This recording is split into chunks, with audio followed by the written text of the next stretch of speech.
9:42 de la mañana, con una jornada un poco mixta, intentando evitar los números rojos, sobre todo aquí en Europa. Está con nosotros Gustavo Trillo, consejero delegado de Panza Capital. Bienvenido. José Antonio, buenos días, muchas gracias.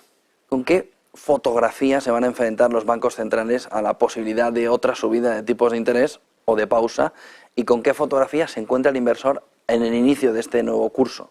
Bueno, pues empezando por el final, yo creo que el inversor se encuentra con una fotografía relativamente agradable. Es decir, muchos inversores pensaban, como siempre, que durante el verano iba a haber unas correcciones y, por ejemplo, pues en nuestro caso en Panza Capital, pues muchos nos llamaban sorprendidos que al volver de verano pues que veían que los fondos estaban un 15% de rentabilidad, que era mejor que como cuando se habían ido, ¿no? Con lo cual yo creo que esa fotografía sigue siendo agradable para el inversor, teniendo en cuenta que, por supuesto, la inversión tiene que ser a largo plazo. La segunda, la fotografía que tienen los bancos centrales, pues yo invitaría a todos los que nos están escuchando a leer el discurso de Jerome Powell en Jackson Hole, me parece fue el 25 o el 26 de agosto, porque es muy indicativo, no de qué es lo que van a hacer, porque yo creo que no lo saben ni ellos todavía, pero sí de lo que están viendo, ¿no? Entonces te hablan de una cosa que para nosotros es muy interesante, y es que este ciclo no es el mismo ciclo que en anteriores ocasiones, ¿no? Es decir, los ciclos normales, que es pues que la demanda se calienta, entonces lo que hay que hacer es subir los tipos para que la demanda se enfríe, ¿no? Es algo muy normal y que ha pasado siempre. En este caso lo que tiene son las disrupciones sobre la demanda y sobre la oferta que había provocado la pandemia. Es decir, por un lado había embalsado mucha demanda que quería, volver de golpe, y por otro lado había creado unas disrupciones enormes, anomalías en la cadena de producción y por lo tanto en la oferta. Entonces lo que nos dice Jerome Powell en su discurso de Jackson Hole es básicamente decir, oye, hemos subido los tipos bastante, la inflación está algo más baja, pero está todavía muy por encima de donde queremos que esté, y lo que vamos a dejar es un cierto tiempo para ver cómo van evolucionando los datos y sobre todo cómo se va normalizando tanto la oferta y la demanda. Por lo tanto, es decir, lo que no parece en ningún caso es indicar a que vaya a haber bajadas en el corto plazo, pero desde luego están esperando y pendientes de tener que hacer algo más si fuese necesario. ¿El inversor tiene previsto que esos tipos se puedan ir, por ejemplo, hasta mediados del verano, hasta mediados del año que viene? Es decir, ¿tiene previsto esos tipos altos más tiempo? Bueno, es que, fíjate, a nosotros nos hacían una pregunta antes de verano, y es si el inversor se tenía que acostumbrar a tipos altos. Bueno, claro, los que tenemos algún año más, lo que decíamos es que nos habíamos acostumbrado a lo anómalo, que era tipos bajos durante demasiado tiempo. Es decir, si uno mira una historia un poco más larga, no los últimos 15 años, sino los últimos 40, 50 años, pues es mucho más normal los tipos en los que estamos ahora que los tipos que hemos tenido durante los últimos 15 años. Por lo tanto, yo creo que lo lógico sería que nos acostumbrásemos a unos tipos mucho más altos de lo que hemos tenido en los últimos 15 años.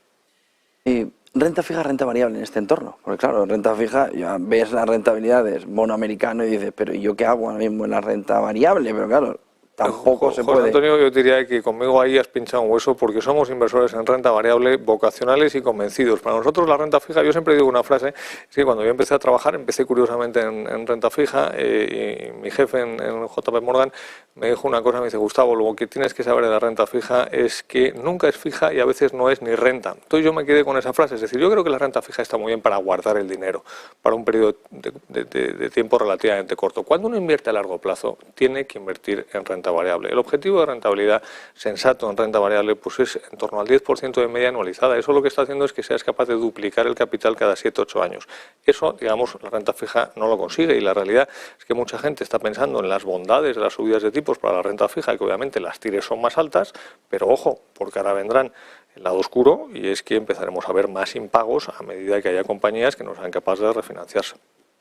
En este entorno, ¿qué otros factores debería estar viendo el inversor? Viendo que bancos centrales conforman gran parte de la fotografía, vemos inteligencia artificial sobresaliendo por el lateral, pero dándonos sobre todo un crecimiento importante en growth, en esas acciones de crecimiento. ¿Dónde debería estar mirando el inversor? Pues, Juan Antonio, siendo poco glamuroso, yo diría que lo que tiene que mirar el inversor es lo mismo que hay que mirar siempre, que es ser capaces de invertir en compañías buenas, que estén bien gestionadas, en sectores tradicionales, es decir, a lo mejor para la inteligencia artificial, pues no te digo que no pueda ser una inversión fantástica, pero la realidad es que trae consigo aparejadas muchísimas más incertidumbres de las que traen pues otros sectores. Fíjate, nosotros, por ejemplo, ¿qué estamos haciendo? Pues nosotros, aprovechando el mal momento que hay en el sector de la construcción, pues estamos tomando posiciones en compañías ligadas a la construcción, como puede ser pues las que fabrican ladrillos, es decir, algo tan sencillo como eso, que no esperamos que vaya a ser un crecimiento enorme, pero desde luego nos cuesta pensar que se vayan a dejar de fabricar ladrillos para siempre, ¿no? Es decir, otras cosas que estamos haciendo, pues temas como cemento, temas ligados al sector automovilístico, o una cosa curiosa, pues por ejemplo estamos invirtiendo en compañías que fabrican autocaravanas, es decir, al final cosas que son muy clásicas, mucho menos glamurosas que a lo mejor la inteligencia artificial, pero que son capaces de llevarnos a esas rentabilidades objetivo de un 10% de media anualizada. Muchísimas gracias, Gustavo Trillo, consejero delegado de Panza Capital. Feliz vuelta de curso, ¿no? O reentré de curso. Buen día y buen negocio. Un placer estar aquí como siempre. Muchas gracias.